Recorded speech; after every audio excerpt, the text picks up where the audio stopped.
I did not plan to remember my brother's wedding by the smell of sweat and perfume mixed together in a narrow hallway. I planned to remember music, laughter, cake, smiles frozen forever in photos. Instead, I remember the door. It was white, slightly chipped at the edge, and it was not fully closed. I was walking away from the loud hall because my head hurt. The music was too strong, my shoes were tight. My heart felt strange, like it was beating too fast for no reason. I told myself I just needed air. That was when I heard a sound. A soft laugh, a whisper, my husband's voice. I stopped walking. At first I smiled without knowing why. Hearing his voice usually made me feel safe. But then I heard another sound.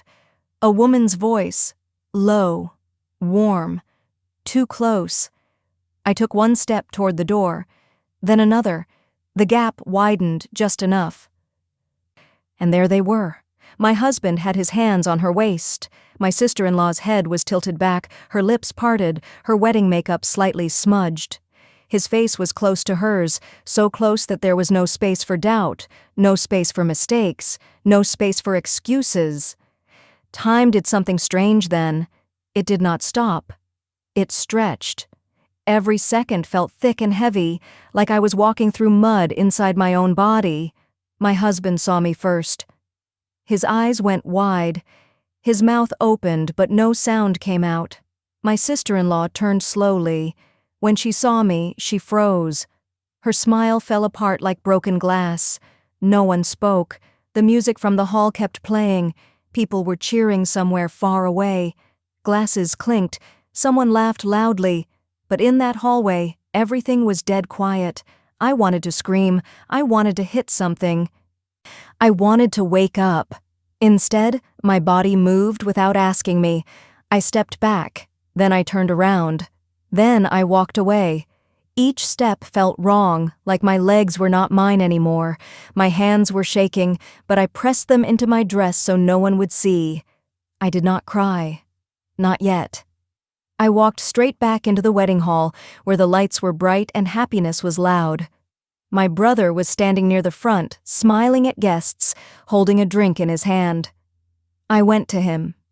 I don't know how I made it across the room without falling. I stood in front of him, my chest rising and falling too fast. I opened my mouth, but no words came out. My eyes must have said everything. He looked at me, really looked at me. Then he smiled. Not a happy smile, not a confused one, a calm one. He leaned closer and whispered, "Relax." Then he winked. "The show is just getting started." I stared at him, trying to understand what those words meant. My heart was pounding so hard I could hear it in my ears. My throat burned. "What?" I whispered. But he was already turning away, greeting another guest like nothing had happened. I stood there, surrounded by music and dancing, feeling like the ground had opened under my feet and no one else noticed. Earlier that day, everything had felt normal. That is the part that hurts the most. I woke up early to help my mother get ready. She was excited, smiling as she fixed her hair, talking about how proud she was of my brother. The house smelled like hot tea and perfume. Outside, cars were already arriving.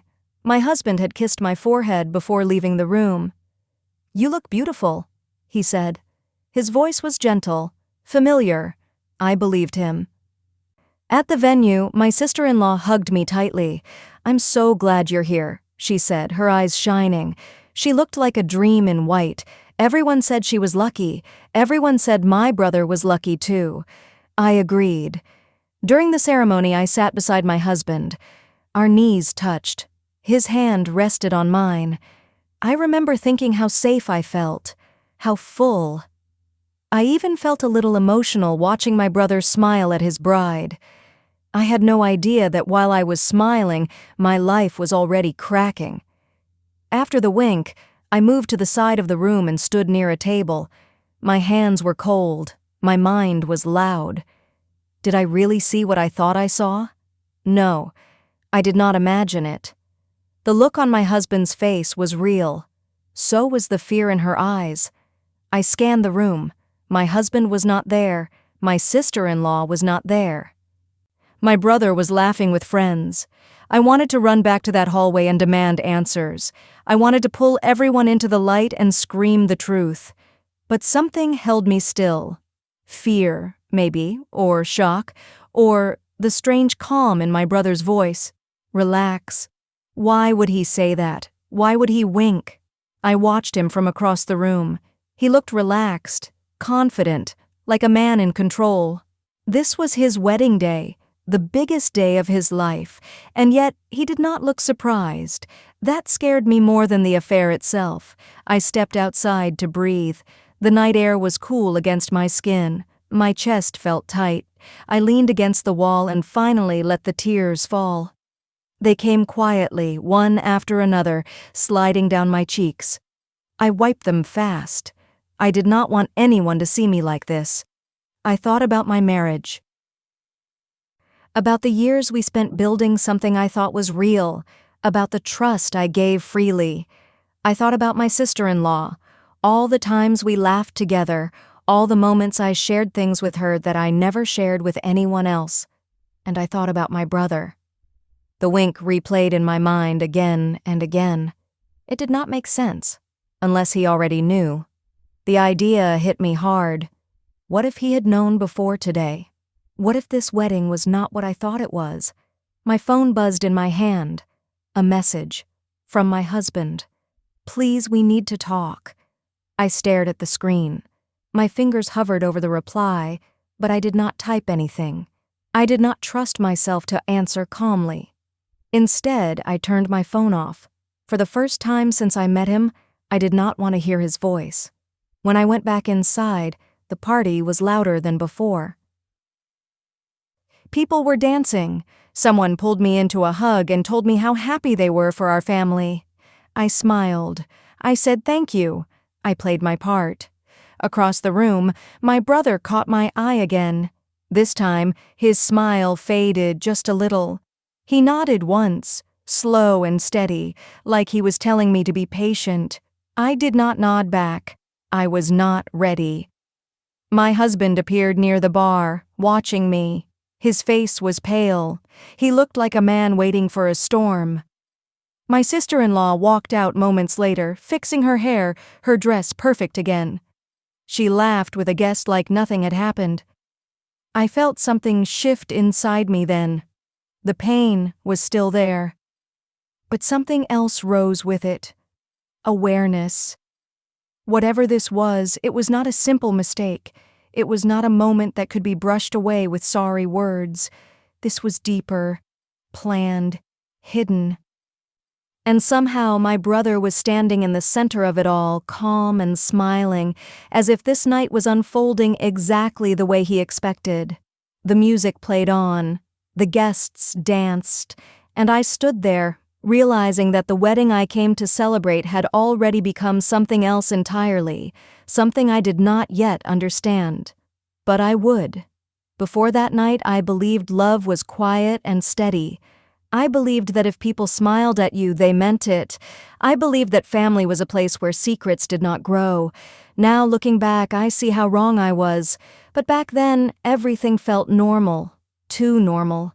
The first sign came months before the wedding, though I did not know it was a sign at the time. My brother announced his engagement during a family dinner. Everyone clapped. My mother cried happy tears. I hugged him tight, proud and excited. My husband squeezed my hand and smiled.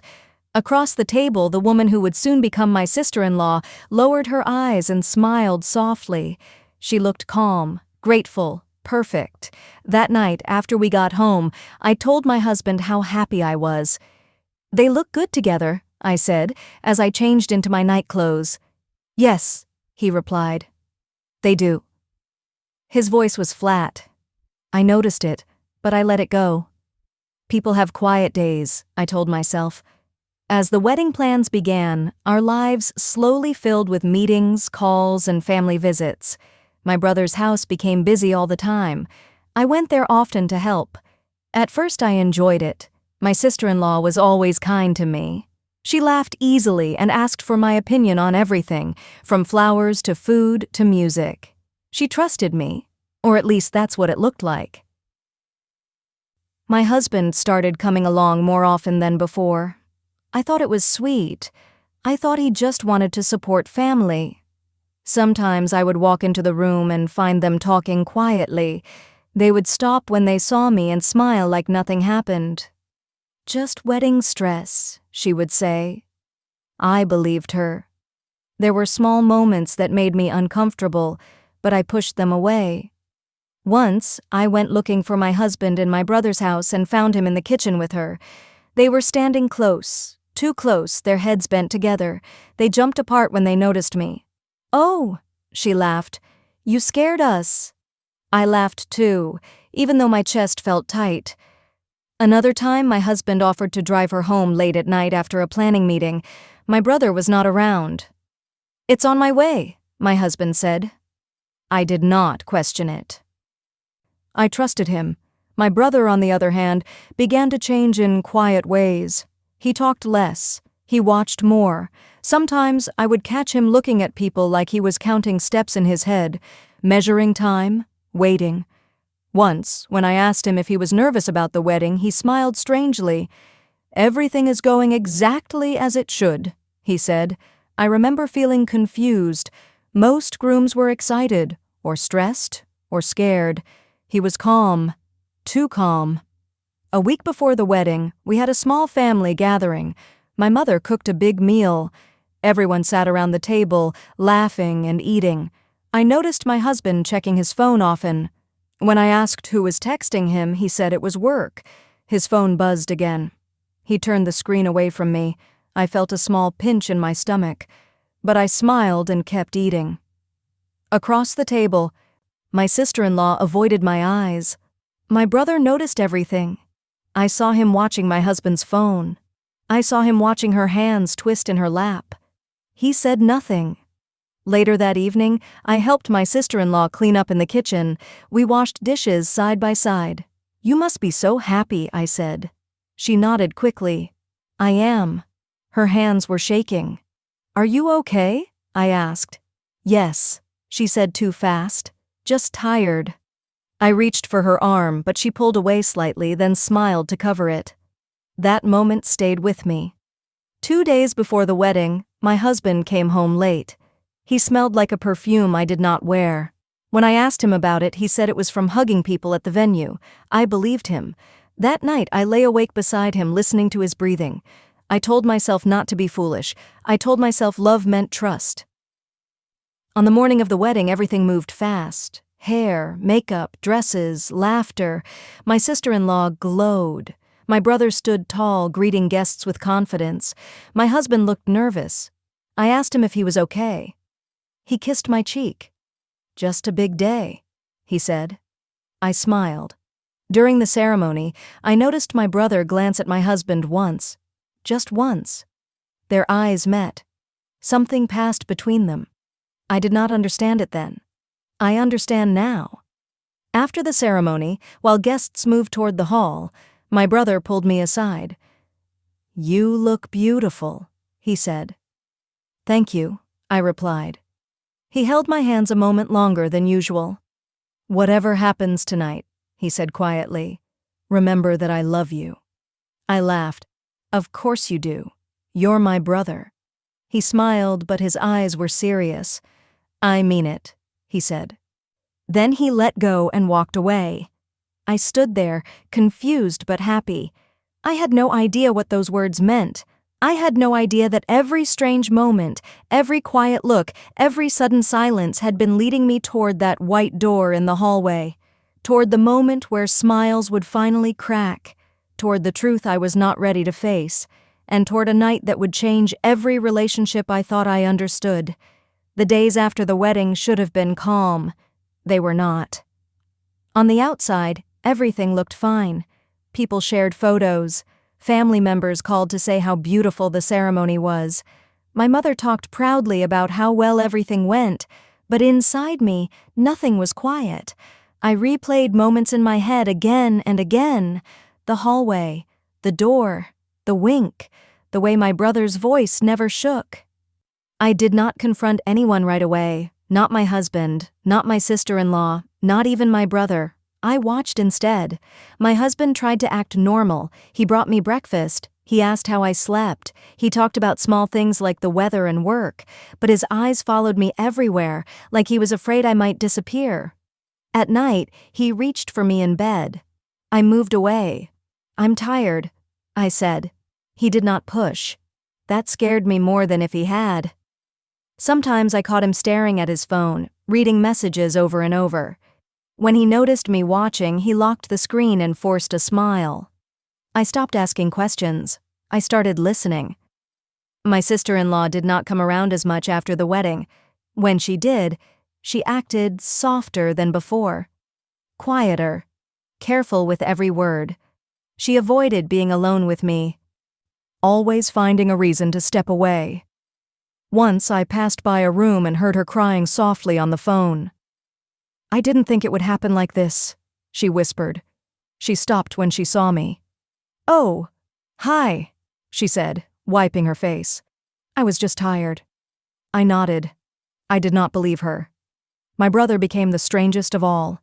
He was calm, steady, almost peaceful. He checked in on me often, asking simple questions. "Did you eat? Are you resting? Are you okay today?" He never mentioned the wedding night, not once, but sometimes I caught him watching my husband with eyes that did not blink, eyes that looked like they were waiting for a door to open. I wondered how much he knew. I wondered how long he had known it. One afternoon I visited my brother's house. My sister-in-law was not home. My husband was not with me. It was just the two of us. We sat in the living room. Sunlight filled the space. Everything felt too normal. "Why did you say that to me?" I asked suddenly. He looked up from his drink. "Say what?" "At the wedding," I said, "when I came to you?" He studied my face for a long moment. Then he leaned back. "You're not ready yet," he said. My chest tightened. "Ready for what?" "For the full truth," he replied calmly. I stood up. "I deserve to know what's happening." He nodded slowly. "You will." "When?" "When it won't break you," he said. I stared at him, angry and confused. "You don't get to decide that." He stood too. "I know, but I already did." I left without saying goodbye. That night, my husband finally tried to talk. "We need to stop pretending," he said, sitting across from me. I stayed silent. "I made a mistake," he continued. "It wasn't supposed to go this far?" I laughed softly. "You were holding her like you belonged there." He dropped his head into his hands. "I didn't plan this," he said. "It just happened." I stood up. "It doesn't just happen." He reached for me, but I stepped back. "Don't touch me," I said. He froze. "I need time," I added. "And space." He nodded, eyes full of fear. That was the first time I saw him weak. The next few days I stayed busy on purpose. I cleaned. I visited friends. I helped my mother. I filled every quiet moment so I would not have to think. But the truth does not disappear just because you are busy. At night it came back stronger. The memory of my sister-in-law's face, the sound of my brother's voice, the calm way he said, "Relax." That word followed me everywhere. One evening, my mother called a family dinner. She said it was important for everyone to be together. When I arrived, everyone was already there. My brother sat at the head of the table. My sister-in-law sat beside him, eyes down. My husband sat across from me, stiff and silent. The air felt heavy. We ate quietly. Then my brother put his fork down. "I think it's time we stop pretending," he said. Everyone looked up. My heart began to race. He looked at me first. His eyes were gentle. Then he looked at my husband, then at his wife. "Some truths don't disappear just because we ignore them," he said. "They grow." My mother frowned. "What are you talking about?" He raised his hand slightly. "Not tonight," he said, "but soon." I pushed my chair back. "No," I said. Not soon. Now. Silence filled the room. My brother looked at me for a long moment. Then he nodded. Okay, he said softly. But before he could speak again, my sister-in-law stood up. I can't do this, she said, her voice shaking. She ran out of the room. My husband followed. The door slammed. My mother stared at my brother. What is going on? He looked tired for the first time. Something that should have been handled long ago, he said. Later that night, my brother came to my place. He sat across from me, hands folded. I didn't protect you by staying silent, he said. I know that now. Then why did you do it? I asked. Because I needed you to see who they really were, he replied, not just hear it from me. I swallowed hard. You knew before the wedding? Yes, he said. How long? Long enough, he answered. I closed my eyes. Everything made sense now. The calm, the planning, the patience. You let it happen, I said quietly. He nodded. So it could end. I opened my eyes and looked at him. I didn't know yet how everything would unfold, but I knew one thing for sure. The people I trusted most had been playing roles, and the quiet ones had been watching all along. I did not sleep that night. After my brother left, the house felt too quiet, like it was holding its breath. Every sound, my clock ticking, a car passing outside, felt louder than it should have been. My brother's words sat heavy in my chest. I needed you to see who they really were. I kept asking myself the same question. Why? Why let it go on for so long? Why let me walk into that hallway? Why let my heart break in the worst way possible? By morning, my eyes burned from crying, but something else had settled inside me. I was tired of guessing. I needed answers. I went to my brother's house just after sunrise. He opened the door like he was expecting me. You look exhausted, he said. So do you, I replied. We sat at the kitchen table. No drinks, no small talk, just truth waiting between us. Tell me everything, I said. From the beginning. He took a slow breath. It started months ago, he said. I noticed changes, small things, late nights, hidden phones, lies that didn't match. My hands tightened together. I confronted her first, he continued. She denied it, cried, promised me nothing was wrong. I looked down at the table. But I didn't believe her, he said. So I waited. Waited? I asked sharply. I watched, he said calmly, and I listened. He told me how he saw messages by accident, how he noticed patterns, how he followed his instincts instead of his heart. When I finally knew for sure, he said, I was already past anger. I looked up. Then why marry her? His eyes met mine, steady, honest. Because I wanted the truth exposed in the light, he said, not whispered in corners. My stomach turned. You used your wedding, I said. I used timing, he corrected. They thought they were safe. They thought they were smart. People make the biggest mistakes when they think no one is watching. I leaned back, trying to breathe. You let me get hurt, I said quietly. His voice softened. I know, and I hate myself for that part. I believed him. That afternoon, my husband came home early. He stood in the doorway like a stranger. We need to talk, he said again. I nodded. Sit. He sat. I know you spoke to your brother, he said. Yes. His face tightened. He planned this. He watched, I replied. Just like you hid. Tears filled his eyes. I never wanted to hurt you. You did, I said. Every day you chose her. He shook his head. It was confusing. No, I said firmly. It was a choice. He looked small then, not powerful, not charming, just scared. She told me you wouldn't understand, he whispered. I laughed, sharp and bitter. Of course she did. He reached across the table. I didn't pull away this time.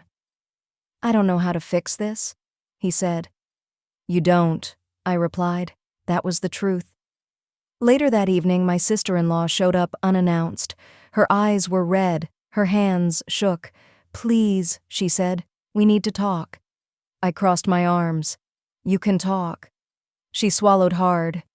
"I never planned for you to find out like that," she said. "Like what?" I asked. "In a hallway at your wedding?" She flinched. "He said he didn't love you anymore," she whispered. I stared at her. "And you believed him?" She hesitated. That hesitation said everything. "You didn't care," I said, "as long as you got what you wanted." Tears streamed down her face. "I loved him." I shook my head slowly. "You loved being chosen." She dropped her eyes. "You ruined 2 families," I said quietly. She did not argue. That night, my brother called a meeting. He said it was time. We gathered in the same room where we once celebrated birthdays and holidays. This time, no one smiled. My mother sat in the center, confused and worried. "What is happening?" she asked. My brother stood. "I've kept quiet long enough," he said, "and that silence hurt the wrong people." He looked at me, then he looked at them. "The affair ends tonight," he said. "And so do the lies." My mother gasped. My sister-in-law began to cry. My husband lowered his head. My brother spoke calmly, clearly, without raising his voice. He laid out the truth piece by piece. No shouting, no insults, just facts. The room felt smaller with every word. My mother covered her mouth. "Why would you do this?" she asked, shaking. My brother answered softly, "Because pretending almost destroyed my sister." I felt something break open inside my chest. He chose his words carefully, like he had practiced them many times. "This ends now," he said. "Whatever comes next will be honest." Silence filled the room. For the first time, there was nowhere left to hide. I looked around and realized something important. The pain was still there, but so was clarity. And clarity, I learned that night, can be powerful. Very powerful. The silence after the truth came out did not feel empty. It felt crowded. The room was full of things that had never been said, full of years of pretending, full of lies that had finally lost their power. The air was thick, like it had weight, pressing down on everyone's chest. My mother was the first to truly break. She did not scream. She did not shout. She simply sat there, staring at the floor, as if it had opened beneath her. Her hands shook in her lap. "This family," she whispered. "This family was built on love." My brother stepped closer to her and knelt, his voice soft but steady. "It still can be, but not on lies." She looked up at him slowly, like the movement itself took effort. "You knew," she said. "You knew, and you still let it happen." "Yes," he replied, "because I needed the truth to come out fully, not halfway." Not quietly, fully. Her eyes moved to me then, filled with pain and confusion. "And you," she said, her voice breaking, "you suffered in silence." I opened my mouth to answer, but no words came at first. When they finally did, they surprised even me. "I didn't know who I was allowed to be angry at," I said, "so I stayed quiet." That was the truth. When betrayal comes from every direction, silence feels safer than choosing sides. My sister-in-law was crying openly now. Her shoulders shook, her face buried in her hands. "I never meant to hurt anyone," she sobbed. "I didn't think it would go this far." My brother turned to her slowly. "It always goes this far," he said. "That's what lies do." She looked up at him, her eyes desperate. "You could have stopped this." "Yes," he said. "And you could have never started it." She had no answer for that. My husband had not spoken in a long time. He sat with his elbows on his knees, staring at the floor like it held all the answers he had lost. When he finally looked up, his face was wet with tears. "I destroyed everything," he said hoarsely. "I don't even recognize myself." I watched him carefully. For the first time, I did not feel the urge to comfort him. "You recognize yourself," I said quietly. "You just don't like what you see." He flinched like I had struck him. "I loved you," he said. "I know," I replied. "But you loved yourself more." The room fell silent again. People began to leave shortly after that, not because the conversation was finished, but because there was nothing left to hide. My aunt stood, shaking her head. A cousin wiped tears from her eyes. Doors opened and closed quietly, one after another. No one hugged, no one said goodbye. It felt right that way. When the house finally emptied, only my brother and I remained. We sat on opposite ends of the couch at first, both exhausted.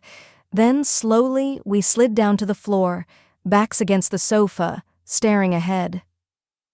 "I never wanted you to see it like that," he said. "I know," I replied. "But you needed to," he added. "Yes," I said again. That was the strange part. As painful as it was, I knew he was right. I did not go home that night. I drove instead, letting the road stretch in front of me, letting the radio play quietly without listening to the words. I parked near a small park and sat in my car until the sun began to rise. When I finally returned home, my husband was still awake. He stood when he saw me. "I was afraid you wouldn't come back," he said. I looked at him for a long moment. The man I once trusted with everything now felt like a stranger I used to know. "I came to get my things," I said. His face fell. "You're leaving," he said. "Yes." He nodded slowly, like he already knew. "Is there anything I can do?" I thought about that. "No," I said. "There was. You already chose not to." Packing was harder than I expected, not because of the clothes or objects, but because of the memories attached to them. Each folded shirt felt like a reminder of a version of myself that no longer existed. My husband watched silently from the doorway. "I never planned for this," he said again. "I know," I replied, "but you accepted it." He reached out, then stopped himself. "I hope one day you forgive me," he whispered. I met his eyes. "Forgiveness doesn't mean staying." Then I walked out. The place I moved into was small, a single room, plain walls, quiet nights. The first evening there, I sat on the floor with my back against the wall and breathed deeply. The silence felt different now.